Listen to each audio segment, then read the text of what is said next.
Nosotros, Nelson, un tema importante que hemos estado abordando en los últimos días y que fue anunciado por el presidente de la República, sin duda buenas noticias para los salvadoreños. Sin duda que son buenas noticias y a este tema se refirió el comisionado presidencial para proyectos estratégicos, Cristian Flores, quien destacó millonario ahorro que obtuvo el país por la compra de los bonos de 2023 y 2025. Pero para hablar de lleno con este tema, vamos también a invitar a Ricardo Portillo, quien está en Radio El Salvador. Adelante, Ricardo. Muy buenos días, Nelson, Marisela. Así es, como ustedes ya lo estaban adelantando, un tema que sin duda es muy importante debido a su trascendencia, y el comisionado presidencial para proyectos estratégicos, Cristian Flores, destacó principalmente que la compra de estos bonos le permite a El Salvador tener ese plano de inversión a futuro, en el cual al tener un país rentable y que tiene las cuentas al día, eso atrae mayor, sobre todo la inversión extranjera, y eso pues obviamente, eso naturalmente va a generar de que El Salvador tenga mayores posibilidades de desarrollo y sobre todo ese anhelo que tiene el gobierno de poder sanear esas cuentas pendientes que quedaron de gobiernos anteriores.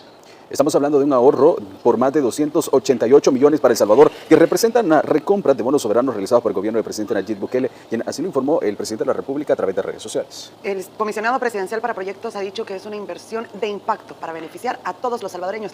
Tenemos una nota que compartir con ustedes. Estos eran los titulares que los medios opositores utilizaban para desprestigiar el trabajo del gobierno. Sin embargo, la administración del presidente Nayib Bukele, hasta en temas económicos, está dando cátedra a nivel internacional al cumplir con los compromisos de deuda. Este ha sido un proceso en el cual el presidente, el Ministerio de Hacienda, este equipo ha hecho pasos que traerán beneficio para los salvadoreños. En el pasado teníamos este tipo de endeudamientos, pero siempre eran para el gasto público. Esta audaz maniobra financiera del gobierno de comprar al inversor antes de la fecha de vencimiento le ha permitido al país incluso generar más de 288 millones de dólares en ahorro. Ahora tenemos una realidad distinta donde se cumplen los compromisos, que son muy importante enfatizarlo, pero al mismo tiempo hacia dónde está enfocada esa inversión. Esta inversión y este tipo de pasos, estas decisiones financieras que se toman, no solamente permiten un ahorro, sino que al mismo tiempo nos abre puertas con las multilaterales para seguir trabajando por el país.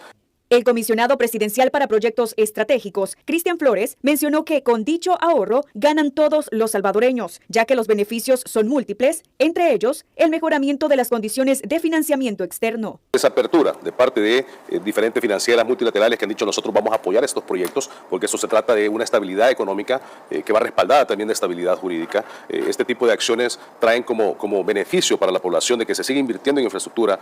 Cabe resaltar que de la deuda que está honrando el gobierno actual fue adquirida por Arena y el FMLN por 1.200 millones de dólares.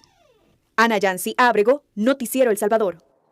Sin duda, la compra de la deuda deja en claro que el país tiene solvencia económica y honra sus deudas, y también genera confianza en diferentes organismos multilaterales, Ricardo. Correcto, y también así hemos visto un ejemplo muy simple, el apoyo que hemos tenido, por ejemplo, por parte del Banco Centroamericano de Integración Económica en ese apartado de la visión de poder desarrollar al país, y eso también le ha permitido a El Salvador generar ese cambio que no solamente se está siendo palpable en temas de seguridad, en temas de salud, sino también en esa generación de una nueva era económica para el país, y que también recordemos, Marisela y Nelson, que esto obviamente, ya lo mencionaba el comisionado, genera una estabilidad económica. Ya el gobierno a nivel interno maneja ese equilibrio también en cuanto a esa crisis internacional que se vive, que El Salvador tampoco ha podido escapar en su totalidad, pero que el gobierno ha sabido paliar con esas medidas ante la inflación, y esto obviamente generará un clima de mejor estabilidad, y sobre todo la inversión internacional es lo que se atrae, y obviamente también los parlamentarios han dado parte también de estos logros que la oposición tanto quiere negar y sobre todo invisibilizar. También hay que mencionar que la recompra de bonos ha sido calificada como una jugada maestra por economistas internacionales. La oposición siempre ha salido al paso a criticar esta decisión por parte del gobierno, pero hay que mencionar lo que ellos fueron los gobiernos de Arena y el FMLN que dejaron esta deuda al país. Sin duda, tenemos también algunas reacciones por parte de diputados de Nuevas Ideas que se refirieron a este tema. Lo decíamos, se desmiente el discurso dicho por los partidos opositores que desearon que el país cayera en situación de impago. Así lo consideraron los diputados de Nuevas Ideas. Y el presidente no solo honró la deuda o ha honrado la deuda, sino que ha hecho una jugada maestra, pagar anticipadamente y ahorrarse ahorita con esta operación que tú me mencionas, se ha ahorrado más de 200 millones de dólares. Manda un mensaje de confianza, da predictibilidad en el futuro del Salvador, y obviamente esto trae mayor interés de los inversionistas a ver El Salvador un país que sí honra y cumple con sus compromisos. Y vamos a seguir hablando siempre en temas que se generan desde la Asamblea Legislativa y en temas económicos. La comisión que estudia la reforma del sistema de pensiones inició las consultas con la clase trabajadora. Durante la sesión recibieron aportes del movimiento No Más AFP, que destacó que la iniciativa enviada por el presidente Nayib Bukele hace justicia con los trabajadores que menos ingresos tienen. A diferencia de la última reforma de 2017, y vemos lo importante es que el sector sociedad civil se incorpore al estudio de estas reformas al sistema de pensiones, Ricardo. Correcto, y ellos también mencionaban durante la comisión de que esta nueva reforma de verdad hace justicia a todo el trabajo que ellos están realizando como ciudadanía, y obviamente también catalogaron incluso como de robo la antigua reforma que quiso plantear uno de los partidos tradicionales y que obviamente no tenía esa visión correcta ni estaba acorde principalmente a las necesidades de las personas que necesitaban ya de una pensión digna, y obviamente esto ha sido parte de cómo se ha hecho este trabajo para escuchar a quienes realmente son los beneficiados, que al final es la clase trabajadora. Tenemos una nota respecto al trabajo que hizo la comisión ad hoc el día de ayer. Veamos. La puñalada más grande que considero que le dieron a la clase trabajadora en ese momento.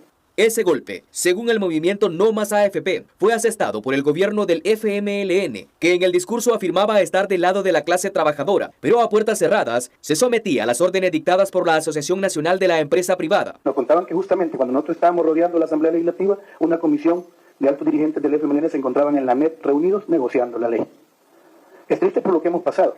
Asegura que el FMLN traicionó a los trabajadores y los engañó justo aquel 28 de noviembre de 2017, cuando se aprobaron las reformas a la normativa que permitió el saqueo de los fondos previsionales. Y de repente, como a las 7 de la noche, resulta que el diputado Roger Blandino Nerio sale a decirnos, miren, ya no va a haber nada, ya retiraron la pieza de correspondencia. Lo triste es que a las 3 de la mañana, y me voy directo al televisor, estaban precisamente aprobando la reforma a la ley SAT. Por ello, ahora avalan este proceso de consulta, donde dan su respaldo a la iniciativa del presidente Nayib Bukele para reducir las ganancias de las administradoras de los fondos y elevar la pensión sin aumentar la aportación de los trabajadores. Por primera vez en la historia, creo yo, que se hace justicia a la clase trabajadora más humillada, más vilipendiada, a nuestros hermanos de la empresa privada con quienes tenemos una deuda histórica, nosotros los dirigentes sindicales. La comisión ad hoc tomará en cuenta todos los aportes de este movimiento para incluirlos en el proyecto final. Le damos nosotros la bienvenida a movimientos como el de ustedes para poderlos escuchar, para poder tomar todas estas propuestas también y las que sean viables, por supuesto, implementarlas dentro del proyecto y trabajar en algo que sea en beneficio principalmente para los trabajadores. Los diputados continuarán este viernes la consulta amplia con el movimiento sindical. Edgar Jurado, Noticiero El Salvador. Un tema importante que destacan es una reforma histórica que por primera vez reconoce al sector trabajador que por años sufrió las consecuencias de las malas decisiones de gobiernos anteriores.